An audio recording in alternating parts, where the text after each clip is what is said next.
back to the Real Estate Reserve podcast. Jason Bale and Hard Money Bankers co-host Ian Horowitz from Equity Warehouse. Definitely looking forward to this episode. We've got Patrick Grimes from Passive Investing Mastery that we're going to introduce here in a second. Definitely dig deep into a little bit of his backstory, how he started Passive Investing Mastery and some of the alternative assets that they invest in. Passive investing is definitely a topic that Ian and myself like talking about. We are involved in lots of different opportunities and deal flow on the active side and obviously a lot of stuff on the passive investing side as well. And I know Patrick's shared with us a few pretty interesting asset classes. Let's call them asset classes that he's invested in the past. So definitely looking forward to hearing about some of that stuff. Yeah, no, I'm excited for this, especially since we're kicking off the new year here, depending when you're listening to this episode. It's always a great time to take a look at what's going on with your portfolio. Jason and I talk a lot about building your own family office, and our goal is to deploy capital into the right vehicles. Some of that's quote-unquote passive, some of it's active, whatever that may be. So I'm really excited to hear this show. Guys, if you get any value out of this show, we don't care about the likes or subscribes, but the best compliment we can give our guests are the shares. You don't know who you're helping out. It could be one of your friends. It could be helping out our guest. It could be helping out us, or it could be helping out yourself. So either way, if you get any value out of this, feel free to share the show. We don't care about the likes and subscribes. And while we're in sweatshirts here on the East Coast, why don't we bring in our guest from sunny Honolulu? Patrick, what's up, brother? How you doing? Hey, glad to be here, guys. Into a lot of cool stuff, just like me. So I'm sure this is going to be a fun conversation. Yeah, real quick, the only thing we care about is do you have to own a sweatshirt living in Honolulu? Because I'm about sick and tired of the cold out here. So No, you don't. And our jackets are light windbreaker-ish, and even this collared shirt ends here just above my elbow. So. Yeah. All right. Well, thank you for rubbing it in, but I set myself up for failure. Patrick, why don't you do this? Why don't you give us a quick intro, and then we'll hop into what you do. Yeah. So. Patrick, founder of Passive Investing Mastery. I was, like many of your listeners, a successful, high-paid professional out there doing really cool work. I got a master's in engineering, and a bachelor's in engineering, and an MBA, and I was doing automation robotics and loving it. But realized early on that it really wasn't the only thing, and felt the volatility of high tech in the markets. Having lived through, the subprime mortgage collapse and .com bust and all that. So knew that, as you were saying earlier, building yourself like a family office, looking towards those who are succeeding. Where are they investing? How are they investing? And they're not all in on one thing. They're not all in on one market cycle. And so built our platform around introducing people to those lesser known alternatives and sponsoring investments to help build out more true security in their portfolios. What were some early on investments that you got into? And did you self-fund those investments? Did you bring in capital investors to help you raise them? I'm curious about kind of early on some of the stuff that got you involved. Well, involved in real estate or just any asset class. Yeah. So, I was involved in the stock market early in my career as a snot-nosed engineer. And I felt the pains, like I said, to the .com boom. I invested in real estate back before 2009 and 10, before the subprime mortgage collapse. And I did that primarily with my own money. And I figured, hey, I'm a successful engineer. I can also be a successful real estate investor. That's probably going to be a cinch. And so my first foray was a pre-development, which turns out to be quite a bit more speculative than I thought, and struggled through that, especially in the subprime mortgage collapse.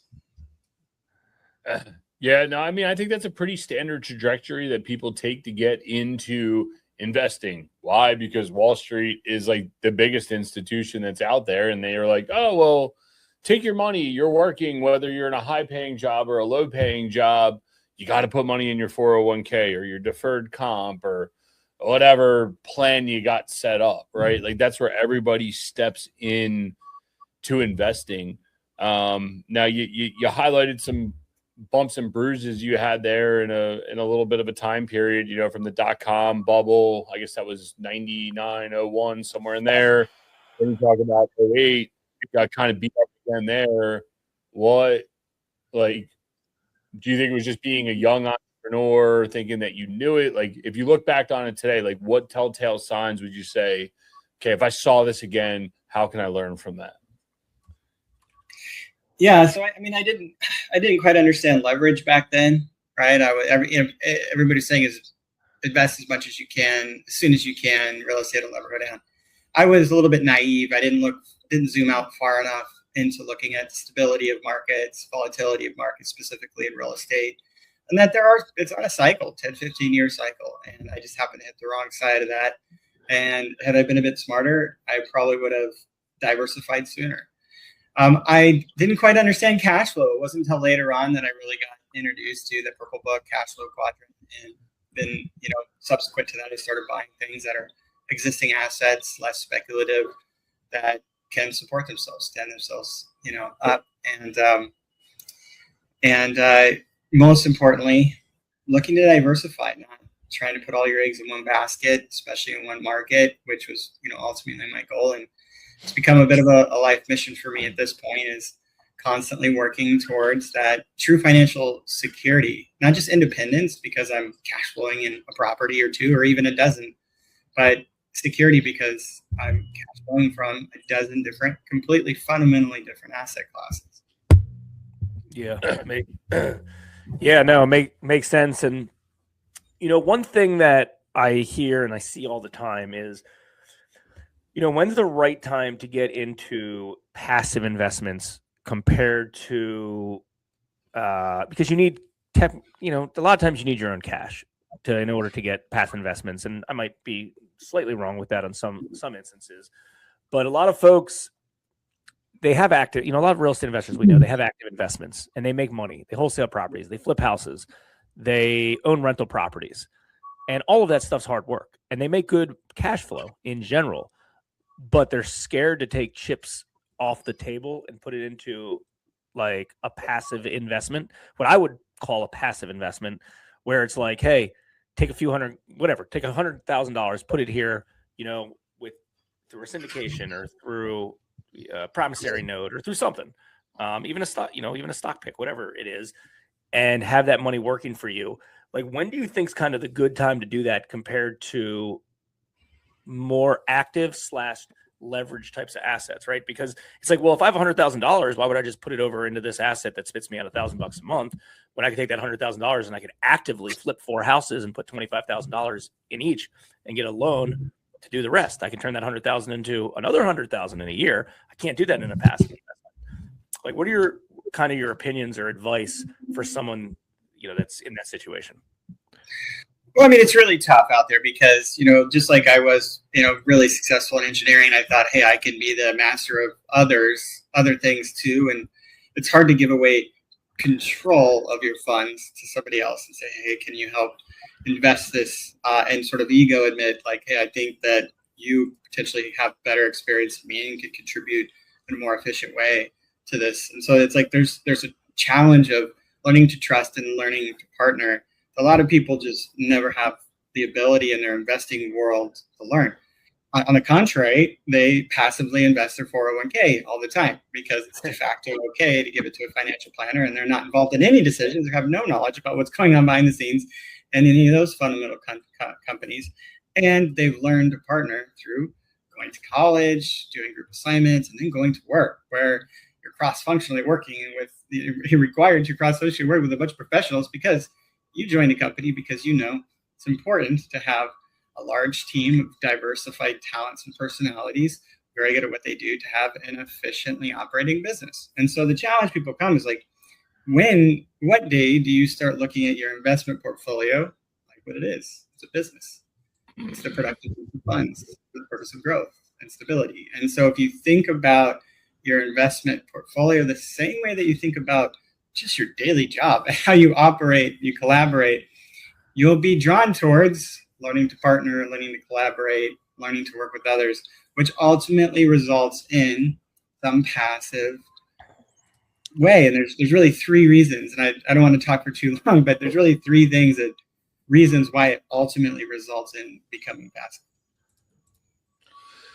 Yeah, no, I mean, that definitely makes sense. And, obviously the point of the podcast is to, let you talk. Let's hear it. Like, what are those reasons? We definitely want to hear that.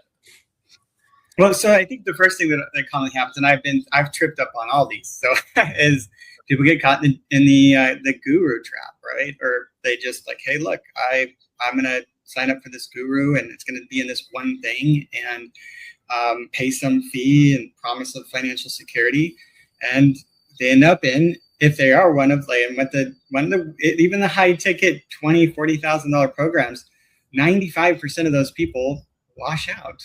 Right? They don't actually perform.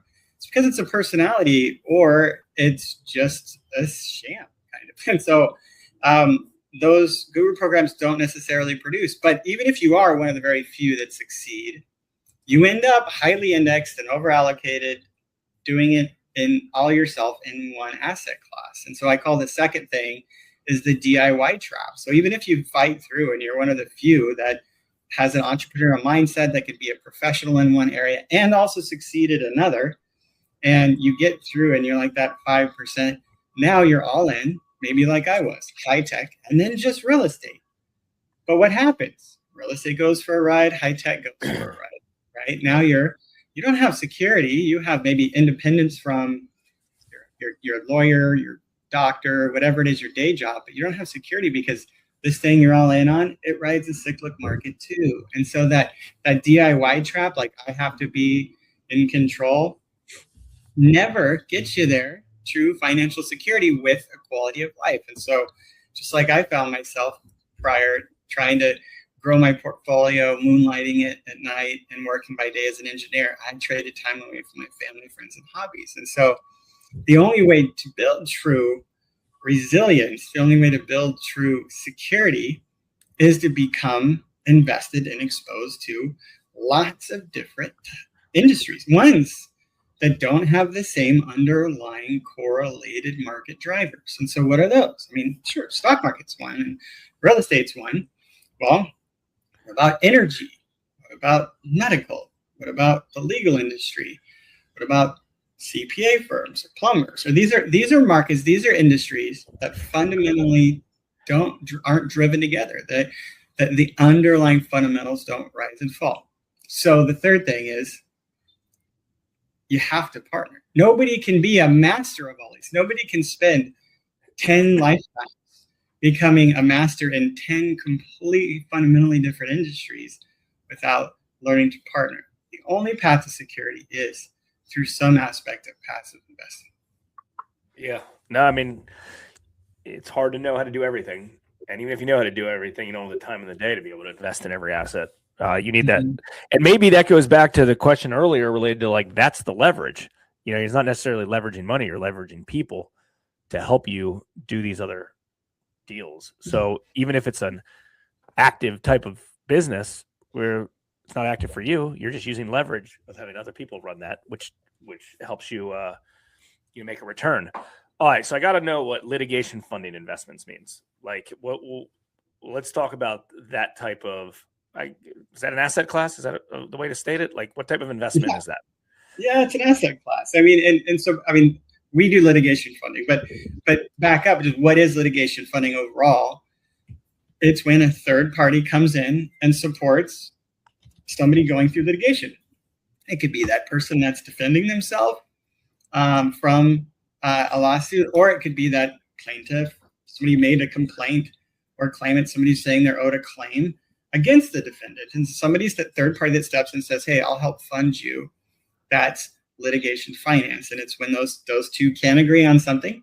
And so they decide to resolve that dispute through the legal system. That's what litigation is. So in America, it's in America, the first big litigation funding kind of like what really set the stage for litigation funding in America was in 1910. Although it's been thousands of years and it goes back to like lords of lands and when they would support their peasants that are living to protect their borders and stuff. But in 1910, it was big American Tobacco that was out there peddling cigarettes, saying that they're healthy. And there was a bunch of harmed individuals, these individuals who were dying horrific deaths, cancer. And they started realizing that, hey, look, actually, I think they're lying to us. I don't think these are fundamentally healthy. But how could you ever go up against American Tobacco?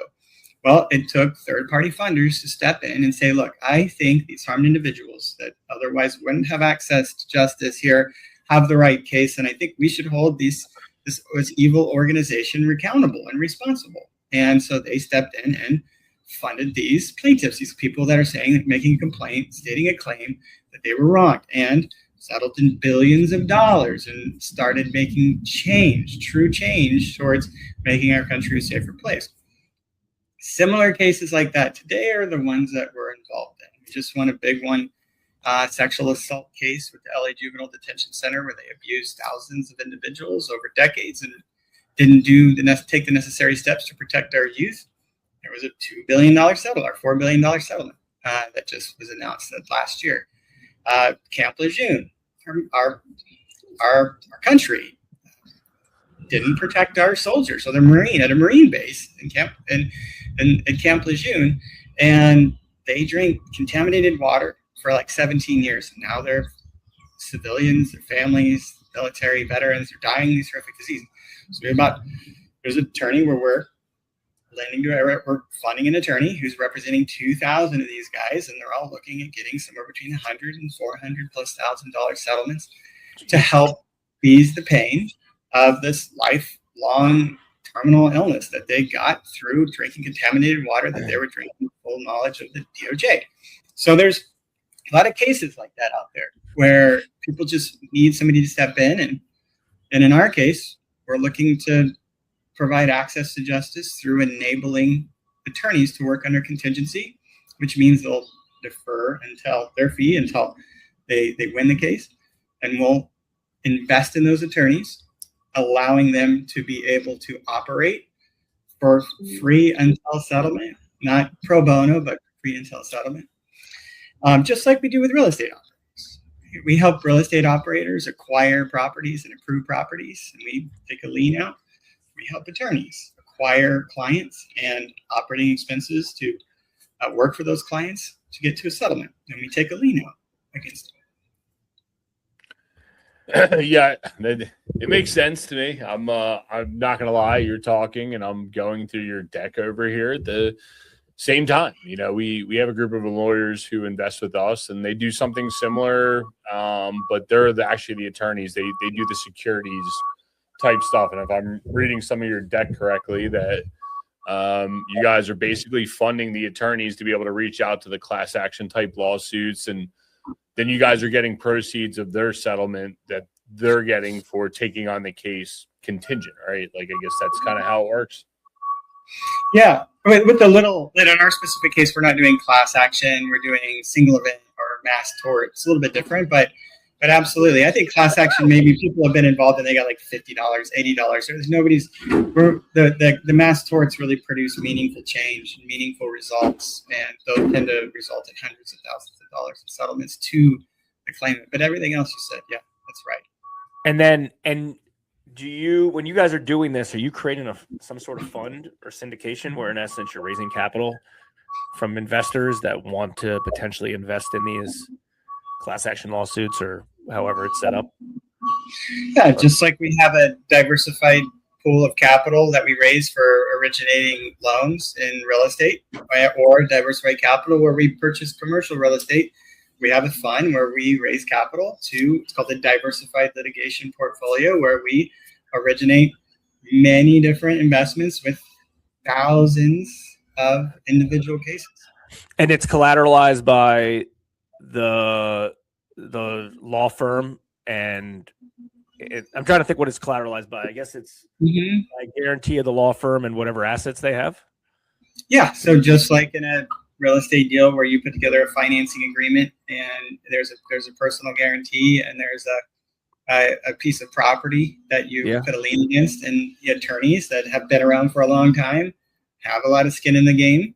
You put the personal guarantee, you put the company backstopping it, and then you you collateralize the specific contingency fee agreements that they have. And we target mostly late staged cases that are near settlement where they're looking for the capital so we can underwrite it. We have a good feeling of what those are settling for, either with this law firm or similar cases. And so we have the ability in a diversified portfolio actually to clip a pretty significant return. All right. I think I get that. You get it, Jason. It's relatively simple. They're securitizing from a business standpoint, UCC agreement or whatever it is. I'm more interested. How do you stumble on this? How are you even acquiring law firms are like, hey man, like, sure, lend me some money. Like because I'm having trouble getting over that hump of like deal flow and acquisition. Like, where does that even come from? Yeah, just like, a lot of the industries out there that are super efficient, like mortgage lending, right? There's so many operators doing it, and there's such a supply that a lot of it's really common to and easy to get involved. And so that most of the returns are priced out of it. That's why, single families are like 6, 7, 8%, right? But in other industries, which are a little more boutique, like the litigation fund or like medical receivables financing doctors that we're doing, those are industries that are less efficient. There isn't large, registries where you can go through and trade that paper. And a lot of it's relationship based. So my partner has been working for 15 years doing litigation funding, and he's spent hundreds of millions of dollars collecting billions in litigation proceeds. And so through a decade and a half of being involved in the industry, it's a lot of relationship-based communication and deals, and you work with people that you know. Yeah, no, I think it's the same thing. It's just what we're not in. Like, you know what I mean? Like if we were reversed and you jumped in my business, I jumped in your business, like, you don't necessarily have the same relationships. It's just a different type of asset class. And it's interesting. I definitely jumped out in my mind because I never heard of it before, but it certainly makes sense. What other fun, like non-traditional asset classes have you invested in? What other fun funds do you have? Yeah. Well, so, behind the scenes, we're doing a lot of stuff. There's a ton that we and in fact, on my website, we have, if you go to investwithpatrick.com, I actually have a download, which is my 10 favorite alternative investments that anybody can participate in to start building true financial security. And they're right there, and I actually list them. And then if you skip ahead, you can dig in. I write a lot on each of them. And so there's a lot of them out there, but specifically, I listed some of them before, but not just the stock market or real estate, but also oil and gas, legal, and medical are the ones that I think all provide true non-correlated resilience. And right now we're in the process of launching, which we've been working on for a long time behind the scenes, but finally making available to investors, a medical fund. The medical fund, like legal, I don't know if I mentioned this earlier, but with legal, attorneys are busy at good times. When people get litigious and bad times, they're very busy. The medical, it's just up and to the right. If you look at the industries, you're going to see real estate, you're going to see the stock market, gold, you're going to see Forex, you're going to see oil and gas, volatile, all over the place, with industries that have recession resilience and non-correlation to broader markets like legal and medical. It's just up and to the right. So investing in financing doctors in the same way that we're financing real estate operators and attorneys is another way to take your pie and take one slice of it and be like, you know what, I'm going to allocate something here. And then if the rest of it falls apart, the returns that come back from this slice won't be correlated, won't be driven or affected by the rest of my pie. And each time I do that, I sleep a little bit better at night. But other industries besides that, CPA firms. Now there's some disruption there, right? So I caution people against CPA firms. And the reason why I caution people now is because it used to be that I was this Venn diagram of like non-correlation ring and recession resilience ring. And I wanted those where each new investment would be non-correlated to the rest, and I wanted it to be recession resilient. But now I have a third ring in the Venn diagram for the last few years, and it's been resilience to AI disruption, because so many industries right now might vaporize very quickly. And I have big concerns about CPA firms at this time and their long-term resilience. But the end of the day, people still need a place to live. One, people still need representation when they're harmed. Two, and people still need to go to physical places to get care when they're injured. Three, and so I'm looking specifically at those kinds of asset classes, which you can look 10, 20 years out and not see a clear path for them to find AI obsolescence.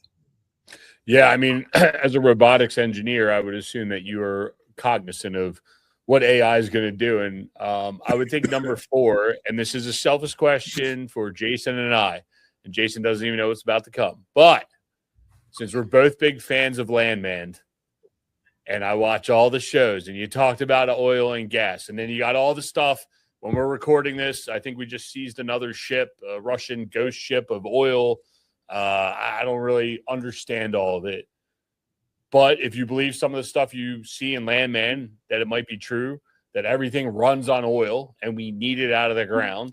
But then there's also this delta of like, hey, it can only be so cheap. Otherwise, it doesn't make any sense. And you got the political realm of electric cars and whatever else is going on from a political standpoint.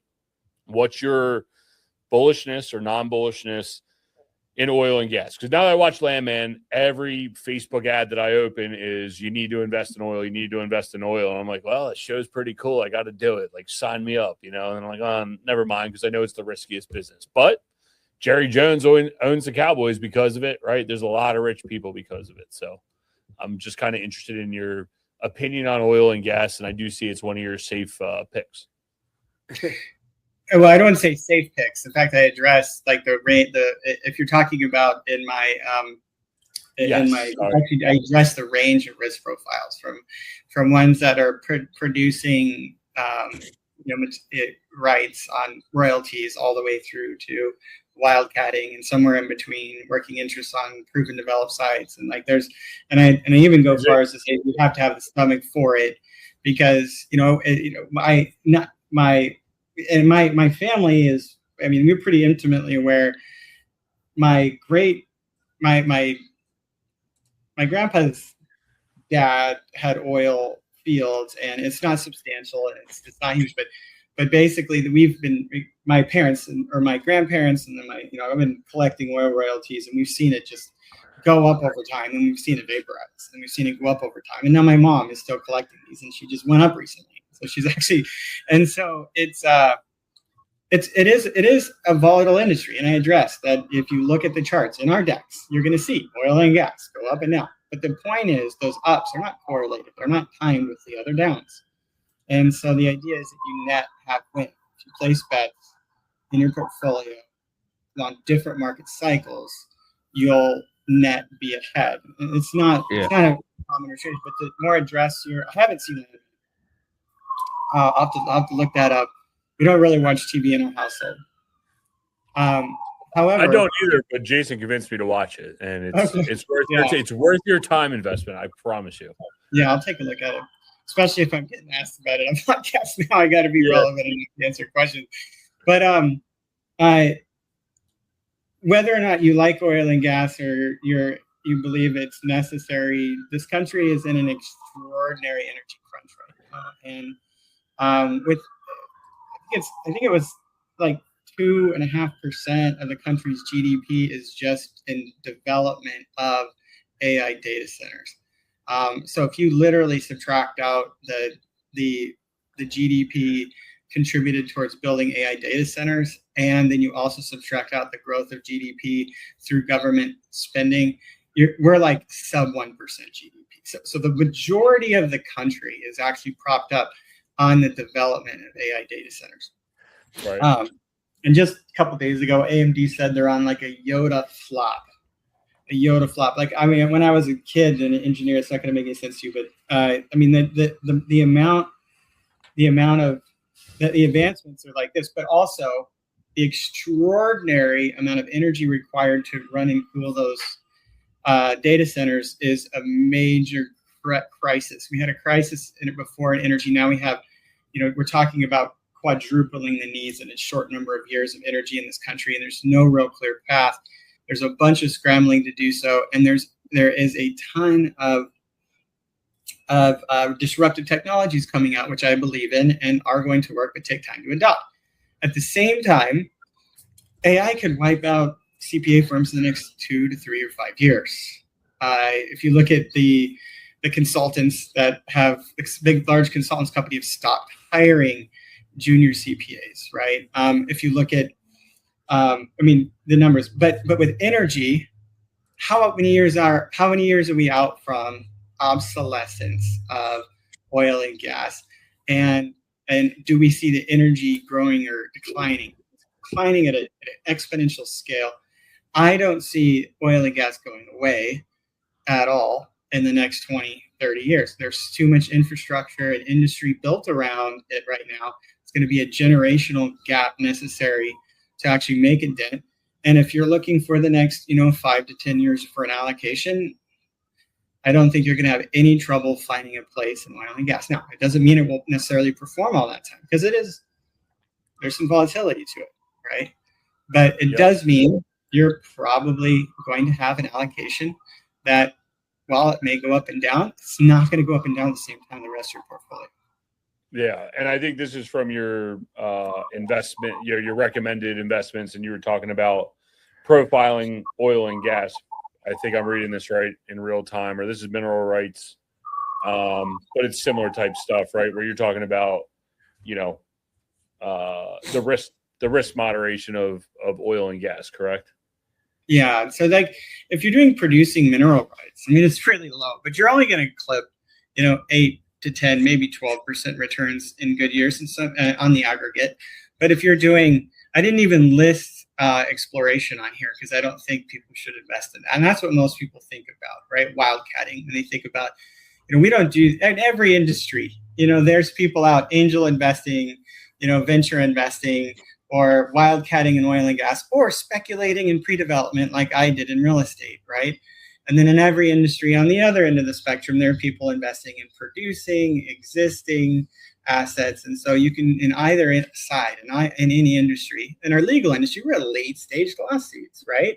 Been through the courts, case precedent set, we see it clear, we can underwrite the outcome, we see it clear. In any industry, you can find that way in which you can invest in a much lower risk profile. Yeah, right. Exactly. You like locking, you like knowing the known, the expected outcome, giving up some higher rates of returns, but in exchange for that, a ton of security, which probably makes sense with your background of being an engineer and probably abundantly cautious, right? And for the record, I have lost money in oil and gas investing for the tax benefits and working interest. Sure. And so I got really excited when I addressed that, I think, in that document. So I do think there's a place in anybody's portfolio for growth, but you can't let that tax tail wag the dog. I've been there, done that. Hey man, I like the honesty. That's all you can ask for. You win some, you lose some, but you're always learning. And I think that's something resilient that we're seeing here, and it's coming through and everything that you're talking about and the ability. I got one more question before we let you go. Jason and I, so the way this podcast started is every morning we literally talk. I probably talk to Jason maybe more than I do my wife some days. And we're not business partners. We're just friends. We do a lot of deals together, but something that's come up recently is, like I was telling him, I said, I think I might be like a real estate generalist. Like, I like all things real estate. I can understand lending. I can understand flipping. I can understand commercial. I understand all these different asset classes. Kind of getting that similar viewpoint from you of like, hey, it's all just capital that's being allocated. I don't want to call you a generalist because I don't know if you find it as a compliment or disrespect. That's not what I'm saying here. I guess what I'm saying is, like, how you have the ability to be able to allocate the capital, knowing that you have the right working partners and being able to get into all these different industries to give you the diversification, which in my mind, generalist is a compliment. And I hope you understand where I'm coming from. I'm struggling to find the question in there. How do I have the what? How have you figured out how to be able to deploy capital in litigation? Okay. Yeah, real estate, oil and gas, know? Well, so I've walked away from a lot more investments than I've walked towards. I think for every 3 or 4 that I start doing due diligence on, I walk away. I was really close to investing in large portfolios of life settlements, which is investing in life insurance policies, talking about a non-correlated return. But through my research, found that it wasn't a favorable investment, which actually I think that came true from what I've seen from the performance. I've done similar things with, I found affordable housing. There's been multiple strategies which I thought were advantageous. I lost probably 30 grand getting close to one and then backing out of it. I did the same thing with CPA firms. I got close to one and then backed out of it. I'd say, and then I kissed a lot of frogs along the way. And I talked to, my litigation funding partner, almost 6 years ago or something, I was trying to do a deal with him, but he worked for a private equity company that would only take $20, $30, $50 million checks. And then the guy who wrote the Alternative Investing Almanac, we talked about doing a litigation fund 5+ years ago, couldn't get it going. So it takes a long time, especially to break into some of these industries. The company, the partners that I'm working with in the medical side, they've been doing it since 2009. And they were like by the 10th or 15th group, learning to partner, learning how to trust, learning how to do diligence, knowing what questions to ask and being patient, because you really get to know somebody through getting shit done, through working through the trenches and seeing how they operate when things aren't easy. And it takes some time to do that. And I think building those kinds of relationships, and I've been in enough deals and enough partnerships now to know that I should have been in a lot less deals and a lot less partnerships. And so it's a lot less painful to walk away after spending a lot of time with somebody than it is getting married to that person 3 or 4 or 5 years later. I think to sum up what a lot of this conversation was about, and I think maybe for even where Ian was going is education obviously is very important. Don't just dive into anything, educate yourself, make sure it's a comfortable asset. I mean, there's lots of things that I would like to say that I would invest in, but my personality type won't allow me to invest in those things. And I think some people, they have the opposite. They're like, hey, I'm just going to jump all in and I'm going to figure it out. So I think education's big. I think diversification is something that you hit on a lot. Ian, again, you might claim yourself as, hey, I'm a generalist and I like anything kind of on the real estate side. And, Patrick might just have a little bit more diversification. But then I think most importantly is the being opportunistic and understand what an opportunity is. So many people, I know a lot of very successful real estate investors, and a lot of the times they can't see an opportunity if it smacks them upside their head. They just don't understand how to structure some of these deals. They can't see outside the box, and they're just very simple on and simple is not a bad word. I think simple is good, but there's at least, I was on a podcast earlier today and someone was asking me, the host was asking me about what I thought of this upcoming year, 2026. And I was like, I think there's going to be a lot of opportunities out there if you're creative and you can figure out a way to structure them. And for people that have been riding the markets and waves and cashing in on the good times, that didn't build proper foundations from the beginning and don't even know what they're doing. They just oh, hey, let's buy a property. And it made money. Great. I'll go do it again. I'll go do it again. I'll go do it again without really learning are going to suffer. And the ones that understand how to structure deals and be opportunistic, I think will have a lot of success as markets shift. 100%. That's all you can do. Get up every day and try. I'm still trying to figure out if Patrick's drinking ahead of us or if he's behind us. I know he's in Hawaii, but this is an espresso. I'm sure it was an espresso, but I saw it. Anyway, one thing we like to told me I had to drink it slow or else it looks like I'm taking shots. So. Yeah, there you go. Hey man, listen, you're on the beach. We're over here in the freezing cold, so joke's on us. But with all that being said, one thing that we like to ask everyone before they go is, what's one book or podcast that you think everybody should go check out? I know you mentioned the Purple Little Book. Everybody knows about that one. Give us something else that you got. Well, I mentioned mine, which was the Passive Investing Mastery series, and I think that's really amazing because it's the only one that actually agnostically talks about every different kind of alternative investing strategy outside of the stock market. We bring on panelists. Love to have you guys on to talk about them. And I think that's amazing.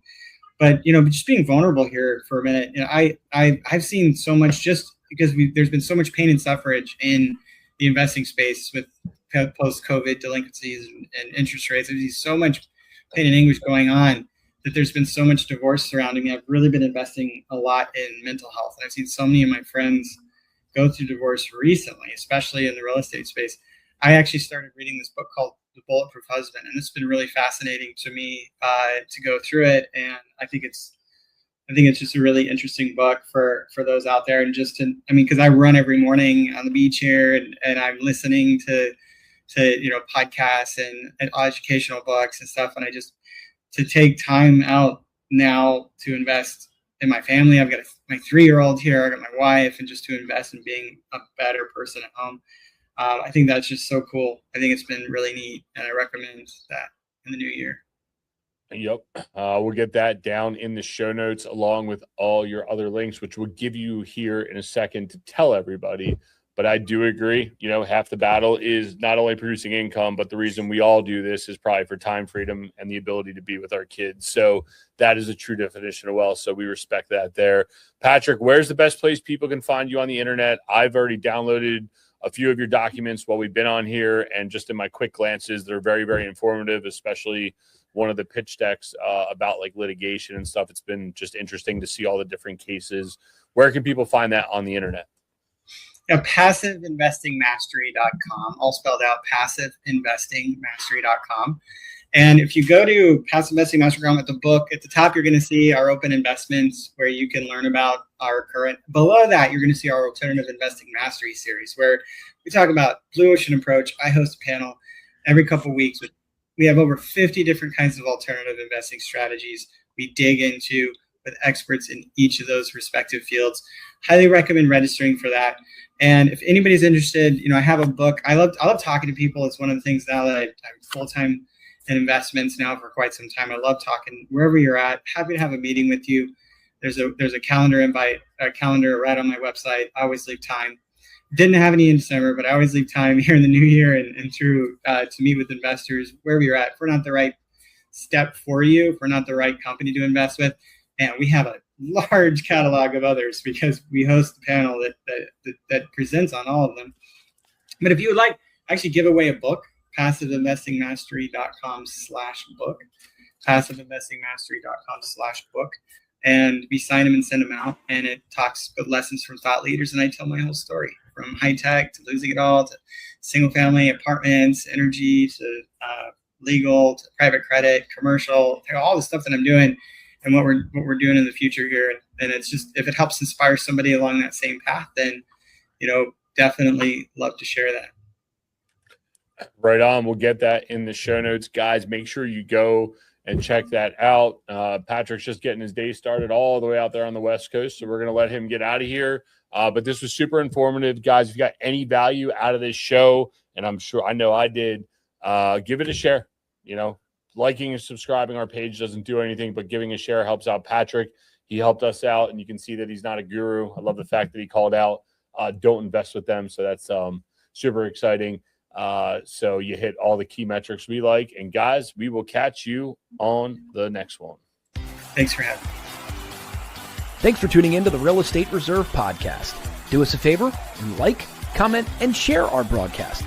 It helps the algorithm and helps us spread the word too. Till next time, thank you for tuning in.